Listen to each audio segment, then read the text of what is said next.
Your teen requested a ride, but this time not from you. It's through their Uber teen account. You drive your teenager around, a lot, to their friend Jacob's house, their other friend Jake's house, to James's, to Jaden's, to Jalen's, to... Mom, this is Jake's house, not Jacob's. Now with an Uber teen account, your teen can request a ride under your supervision. They'll ride with a highly rated driver, and with live trip tracking, you'll follow along the whole ride to their friends' houses that all sound the same. Add your teen to your Uber account today. See app for details. Bye, Mom. This episode is brought to you by Coffee Mate. Coffee Mate is the world's biggest coffee lover because we love all the ways you enjoy. Wait. Coffee Mate can't love coffee more than me. I'm a foodie. I went to Kyoto just for a nitro matcha latte. What? Oh, I have to finish the ad. Coffee Mate, for the love of coffee. The Agile brand.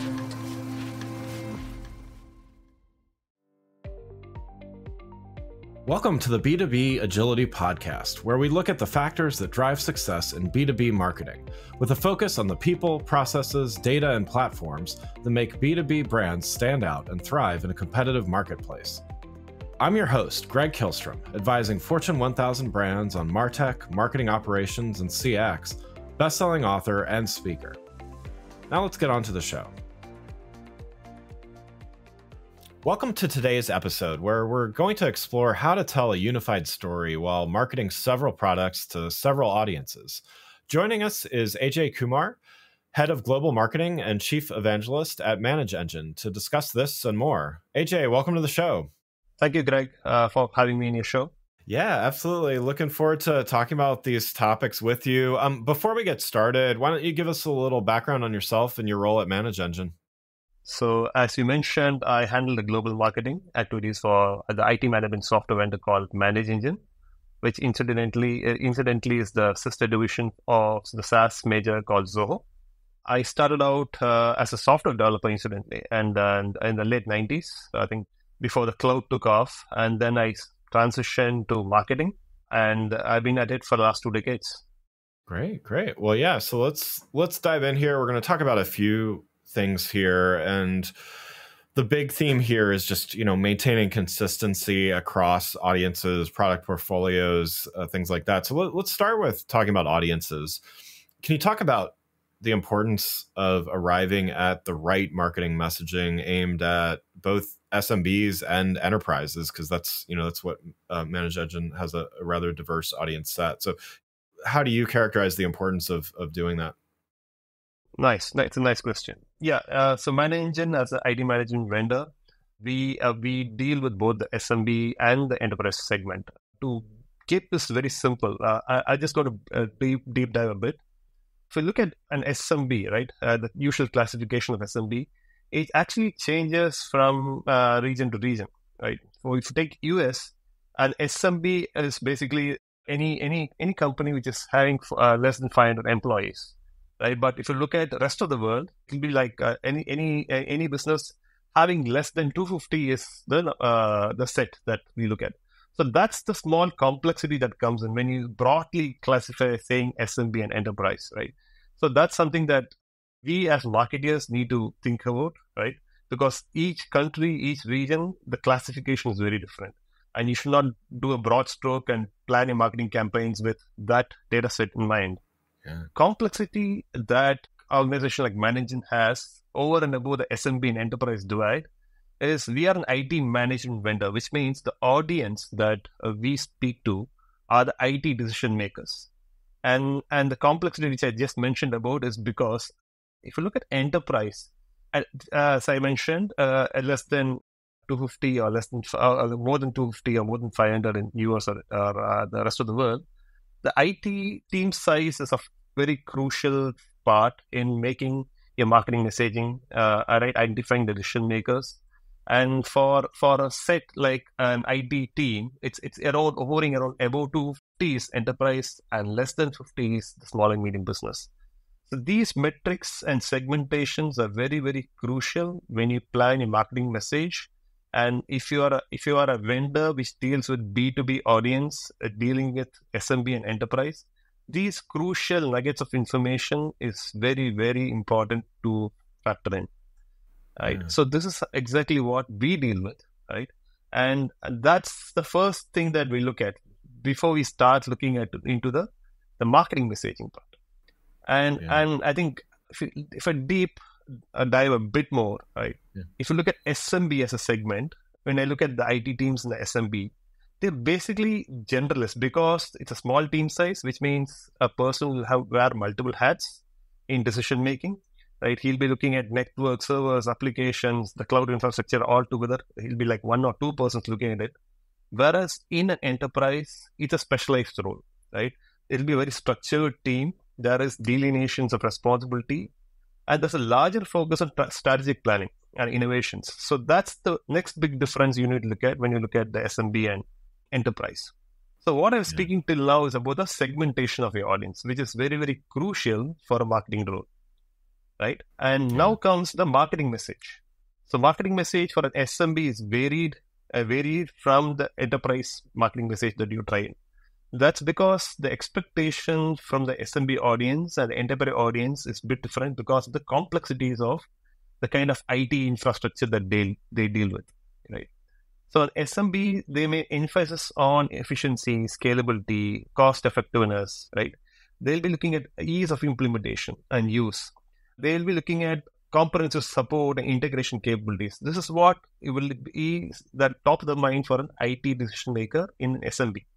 Yeah. But when you take an enterprise, right, they're looking at more advanced features. Over and above what an SMB looks at, they're looking at more advanced features. They're looking at innovation. They're looking for robust security. And because it's an enterprise, maybe spread across different geographies, the local compliances also come into play, which means they look for a vendor who's compliant to the local laws. And so this is all factored in, has to be factored in when you start working on your marketing message. So this is exactly the challenge a vendor like ManageEngine, which is like been in the business since 2002, which I think the backstory here is we started off as a small vendor startup. Then we slowly grew into SMB. Now we are a 17,000 employee company. So we are an enterprise.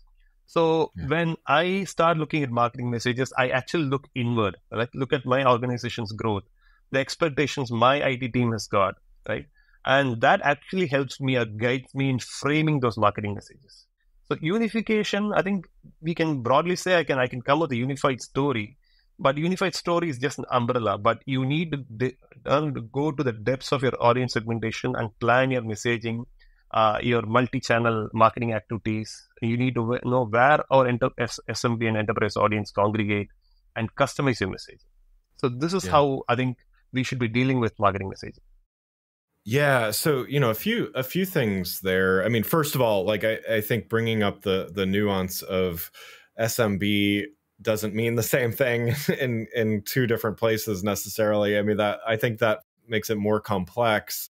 The other part here is, definitely when you get to the individual customer, even to the segment level, like you're going to have different nuances and different, specific points that you touch on to your earlier points. But at that highest level, when you're talking about a product that does appeal to both enterprise and SMB, varying definition as it might be, how do you balance the needs of all of those when you're thinking about, like, at the top of the pyramid, however you structure messaging and brand positioning and all those things? Like, how do you balance those needs between those two audiences?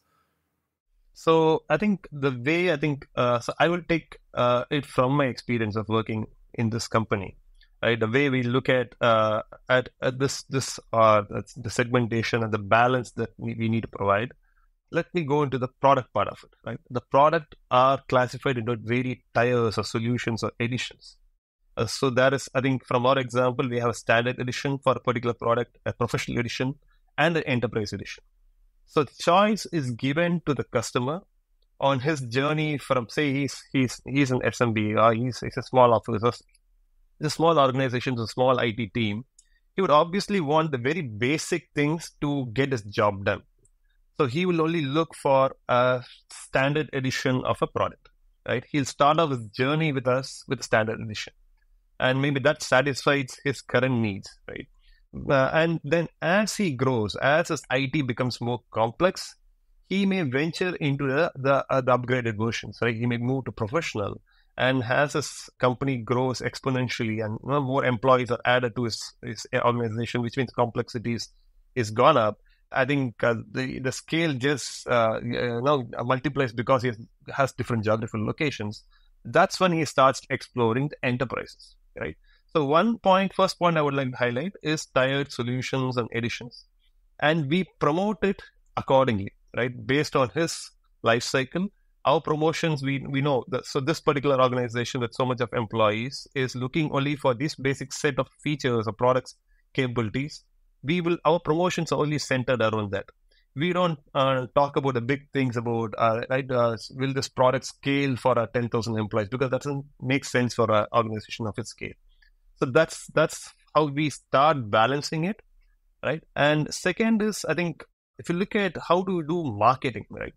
For an SMB, we will just restrict ourselves to things like how-to guides, cost-saving tips, success stories from similar-sized businesses. But when you come to enterprise, they look for more in-depth content like white papers, case studies, analyst reports, right? They're like the Gartners and Forresters. They would like to see whether we are featured, whether this particular vendor I'm evaluating is featured in these reports, right? And that makes true sense because it's been evaluated by a reputed analyst firm, which means half his job is done. The next thing is about getting his team, multiple stakeholders in. Is just not a single person, as I told you, like in a small and medium business. It's multiple stakeholders that are involved, right? And they do a detailed evaluation for which, as a vendor, we need to supply all those materials as marketing messages, battle cards, and all this stuff. Yeah. And now, third point, I would say, so I talked about tiered editions, I talked about content. Then I would say, let me shift the focus on the communication channels. If you look at an SMB, I think from my experience, they prefer direct, straightforward communications. It could be your email marketing, social media, webinars, online content. Whereas an enterprise, they prefer to engage more through professional networks, right? Industry conferences. They need detailed white papers. They want direct sales outreach. They inquire about, do you have a dedicated support for my organization? So these are all things that may come in mind, and this is something that your marketing program should balance out to ensure that both these audiences are satisfied, right, contextually. This show is sponsored by BetterHelp. It's back to school time for kids, but as an adult, do you make time to learn new things as often as you'd like, or was that lost in childhood? Kids are always learning and growing, but as adults, sometimes we lose that curiosity. What's something you'd like to learn? Cooking, a new language, or maybe how to finally beat your best friend at tennis. Therapy can help you reconnect with your sense of wonder because your back-to-school era can come at any age. If you're thinking of starting therapy, give BetterHelp a try. It's entirely online, it's designed to be convenient, flexible, and suited to your schedule. You just fill out a brief questionnaire to get matched with a licensed therapist, and you can switch therapists at any time for no additional charge. This fall, take a moment to do this. Rediscover your curiosity with BetterHelp. Visit betterhelp.com/agility to get 10% off your first month. That's betterhelp.com/agility. eBay Motors is here for the ride. With over 122 million parts, you can make sure your number one ride or die stays running smoothly. Brake kits, LED headlights, bumpers, whatever your baby needs, eBay Motors has it. And with eBay Guaranteed Fit, it's guaranteed to fit your ride the first time, every time. Plus, at these prices, you're burning rubber, not cash. Keep your ride or die alive at ebaymotors.com. Eligible items only, exclusions apply. And so one more key audience that more and more companies are keeping in mind is society at large, or the general public, and the idea of giving back to society. So how do you going beyond sales and the target audiences, how do you look at society as maybe a third audience category? So I will give you a few examples of what we as a company. So as I mentioned, ManageEngine is a division of Zoho. The parent company is called Zoho Corp. right? So we have been in the business since 1996. Then it was called AdventNet. Now it's called Zohoka. But there was a common thread that we as company followed. It's about privacy over profits, right? Ethics is very, very crucial for us. So we know we are part of a larger ecosystem by supporting our customers. So one thing that we started off, when we started off our journey, is we knew we started off as a startup, we moved to SMBs and enterprise. We knew the difficulties of the purchasing power of costly software. Yeah. And we knew the ecosystem of open software for which I think most startups consume. So giving back was one thing that was very, very crucial. And if you look at our website, we have a section for free tools, right? So we have around over 60 IT management free tools which you offer to any startup or any mid-sized companies looking to just do their basic set of IT infrastructure management with the free tools. So that's been in practice right from the first days of when we started off, saying that, right, when you put this engineering effort, let's also look at free tools. Even our commercial products, which I talked about the pricing structure, right, where standard, professional, enterprise, we also have free editions, right? Only thing is it'll be limited by number of users, right? Maybe a standard product could allow maybe 15, 20 users to on a paid basis. Whereas for us, a free edition, we'll say 5 users, you can take it for free. If your organization's just got monitoring for 5 users or 5 help desk technicians, so those kind of things is something that's there in the system. Yeah. So that's on the business development side of things, where we focus on these kind of things, where we want to give it back to the society. As a corporate, we have other initiatives too, right? So we strongly believe in something called rural revival. So though I think what we have noticed, right, talent is universal. They are available across. It's just that opportunities are limited. So we have this process where we encourage, we go to a, say, tier 2, tier 3 town. We start investing in something like agriculture. Yeah. And we provide employments for the local villages. Incidentally, for an example, Zoho has got around 110 acres farm in deep south of in India and in Tamil Nadu, right, where I'm based out of, and which employs around 50, 60 agrarian people who are employed, and which is like, that's something that we take great pride about, right? It's just not making money through business. It's about giving back to society. And I think agriculture is one area where there is a rural revival that we do. Yeah. We also have something called as the transnational localism. So basically the concept is think local, think global, hire local. So it's basically what we've done now is we have spread our offices. In India, we have been doing this experiment for the last, I think, just before the pandemic hit, right? From 2018, this transnational localism is something that our founder had initiated, where we had gone to set up offices in tier 2, tier 3 towns and cities with the idea that why should a qualified person move out of his hometown, searching for a job, come to the cities, which means he's creating a void in his local town. And why don't we as corporates go there, right? Where we know there's a lot of talent who we can give employment to. So that's transnational localism for us. And this is something that it's very unique to our company. Yeah, great. So one other topic I wanted to talk about with you. So, we talked about the diverse audiences and how to understand as well as target those meaningfully. I also wanted to talk about, ManageEngine has a portfolio of over 50 IT management products. So how do you look at, it's kind of the same question as with audiences, but, about product, how do you put together a unified story of these 50 different products and yet, kind of balance the unique attributes of each? To be very frank, it's still a work in progress, right? Yeah. When we started our journey, right, in 2002, at that point as a startup, it was survival. So we are just focused on putting our individual point products, right, which address the very specific need of our then predominantly small and medium businesses. But as our products matured, right, So it's been like 22 years now. So obviously these products are well matured. So we started attracting more complex organizations, which demanded point products, but which are well integrated and they communicate with each of these point products, right? So that's how our customers started pushing our products to integrate. So though it looks like 50, 60 products out there, each products, I think they communicate with each other. And slowly what happened with the integrations coming in, it became a solution set, right? So which means we now broadly have 7 solution set under which 50 or 60 products can be attached to. And then as more complex organizations gave way to enterprises, so nowadays we see a lot of big enterprises coming into our ecosystem. The demand shifted from not just integration. They wanted a platform. They didn't want seeking for a point product.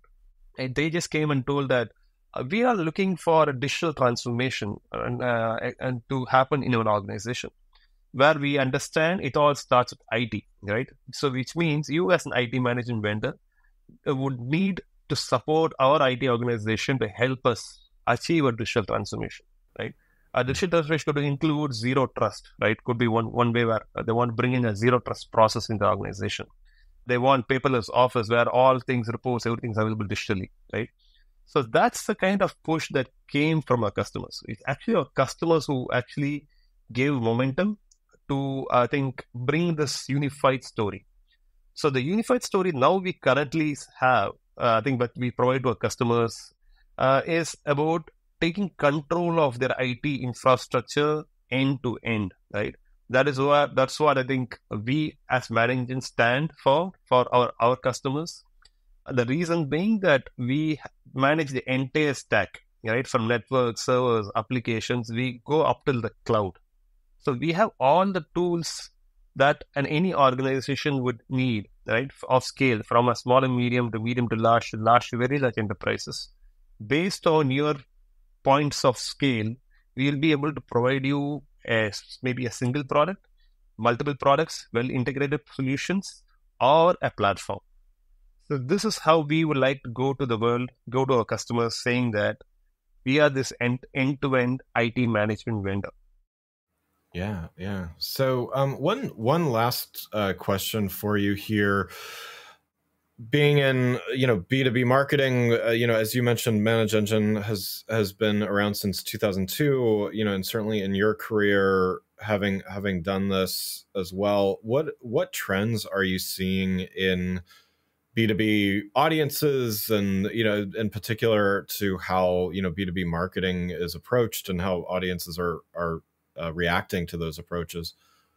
Yeah. So I think what I've noticed, right, the trends keep shifting, right?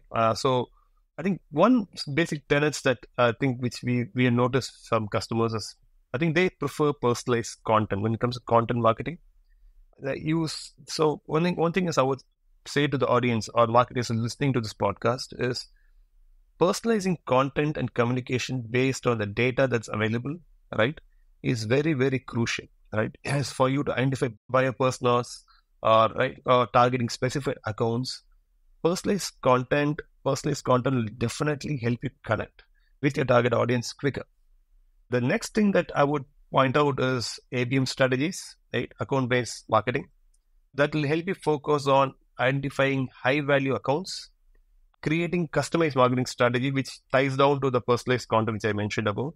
And again, coming back to content, please do some detailed research and ensure that you come up with valuable value additions like white papers and ebooks and webinars and case studies, which provide some in-depth insights for your audience to make quicker decisions. So I think the other one is thought leadership is definitely welcomed. And so that's where I think when it comes to events or podcasts, even this podcast, right? Why do people come to this? Because they are here to gain more knowledge, more information. So thought leadership content is definitely a good playword that you should look at. Something which I have noticed, right, in the current trend that I've noticed is people do not have a lot of time. So people need nuggets of information given to them quicker, right? So what I've noticed is a trend of video marketing. Why do you think Instagram Reels are very popular? Because it gives quick content, right, to the point, to the brief. So video marketing is definitely picking up a trend which I've noticed. And this is an area that I think as marketers, we got to start shifting or and bringing that into a gamut of activities that a marketing team has to do. Yeah. So these are all the 5 or 6. There are a lot out there, but I can say this is like top of the mind things that you should look at, right? Trends that I've been noticing and which could help marketers, wannabe marketers to focus on. Yeah. Yeah, that's great. Well, AJ, really appreciate your time today. Thanks for joining. One last question before we wrap up here. What advice would you give, for those marketers out there that, have diverse audiences in the B2B space, managing a pretty diverse product portfolio? What would your advice be for them to do today? I would say be ready to experiment. Be ready to accept failures with humility. Please have an open mind to learn from failed projects. I think they're the best learning materials for you. And imbibe those learnings to better the outcome of the next one. I think failure should be accepted, experiments should be encouraged, but learn from it and ensure that you don't repeat those in your next try. Yeah. That's my major advice to marketers. Yeah. Second, which most marketers miss out, is the cultural sensitivity. Prioritize cultural sensitivity in your marketing and business approach. It'll be a good thing that you have a deep understanding and respect for local cultures and enhance your brand's acceptance and longevity in the market because you understand the local culture. That really, really connects with your core audience, because you can't do a one-size-fits-all marketing where your marketing, say, to China and marketing to Australia cannot be the same, right? Because audience sensitivity is very, very different. They look at a problem as very different. So that is a very crucial advice which I would encourage marketing teams to look into, right? That investment of time and effort to do some basic research. Don't just look at metrics, right? Just go beyond metrics. I think that's a milestone that everyone should be looking forward to. Yeah. That is something that I always watch out for when I do some marketing campaigns. Yeah, that's great. Well, again, I'd like to thank Ajay Kumar, Head of Global Marketing and Chief Evangelist at ManageEngine, for joining us today. You can learn more about Ajay and ManageEngine by following the links in the show notes.